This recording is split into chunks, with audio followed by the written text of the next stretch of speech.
कहा पहले ही कि हम इसको लेकर आगे जाएंगे सब समुदाय में, क्या है पूरा, क्या कहना? देखिए, बेसिक ये है कि जिन पार्टियों ने मुस्लिम रिजर्वेशन की बात की, जिन पार्टियों ने मुसलमानों को मुख्य धारा में लाने की बात की, कल उन्हीं पार्टियों ने सरेआम धोखा देकर मुसलमानों के खिलाफ, जो उनके अधिकारों के खिलाफ इस तरह का जो कानून बनने जा रहा है, उसमें सहमति जाहिर की। यानी कि उनको सत्ता की परवाह है, जिनके वोट लिए, जिनके वोट से सरकारों में आए, उनकी परवाह नहीं।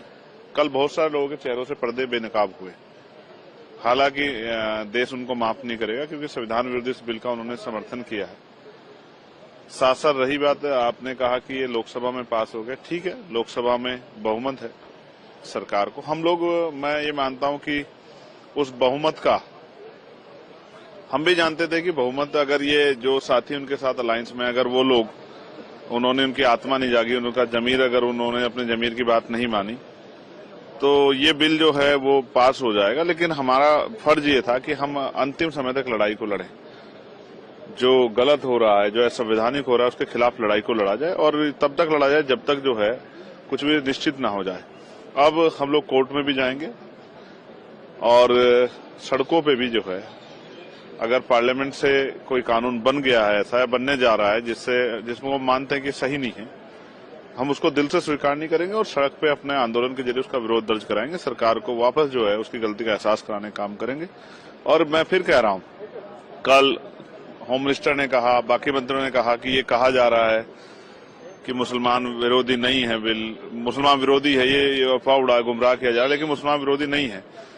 तो मैं होम मिनिस्टर को, सरकार को बताना चाहता हूं कि मैं नहीं कह रहा हूं, मैं जिस लोकसभा नगीना से, वहां के लोग मुझसे पूछ रहे हैं, मुस्लिम समाज के लोग, ये मैंने नहीं उनको सिखाया समझाया। उन्होंने मुझे बताया कि हमारे खिलाफ एक साजिश हो रही है और हमें नुकसान किया जा रहा है, आपको हमारी आवाज उठानी चाहिए। देश भर में जहां जहां जिस कॉन्स्टिट्यूंसी में जो है मुस्लिम समाज, उन्होंने सबको कहा। तो ये मुसलमानों की आम चिंता, मुसलमानों के मन में भय बैठ गया, और भय नहीं, ये सच भी है।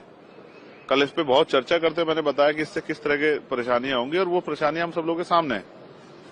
मैं कल भी मैंने आपके कहा था, और मैंने लास्ट में अपनी बात खत्म करते हुए ये कहा है कि हम इसको स्वीकार नहीं करेंगे और हम इसका विरोध जो है अपने दर्जे से दर्ज कराते रहेंगे। All India Muslim personal law board ने भी इस पर विरोध जाहिर किया। उन्होंने कहा हम सुप्रीम कोर्ट जाएंगे। जो अलायंस पार्टी थी उनसे हमें उम्मीद थी एनडीए की, लेकिन अब हालांकि हमें कोर्ट जाना पड़ेगा। ठीक है, अगर ऐसा होता है। देखिए, वो समझिए कि हमें भी उम्मीद थी कि उनका जमीर जाएगा, और वो जो है अपने जमीर को ध्यान में रख के जो है वो संविधान विरोधी इस फैसले का विरोध करेंगे, लेकिन वो ऐसा नहीं कर पाए। खैर कोई बात नहीं, ये इस बात को मैंने फिर कहा कि इस बात से सबक लेने की जरूरत है।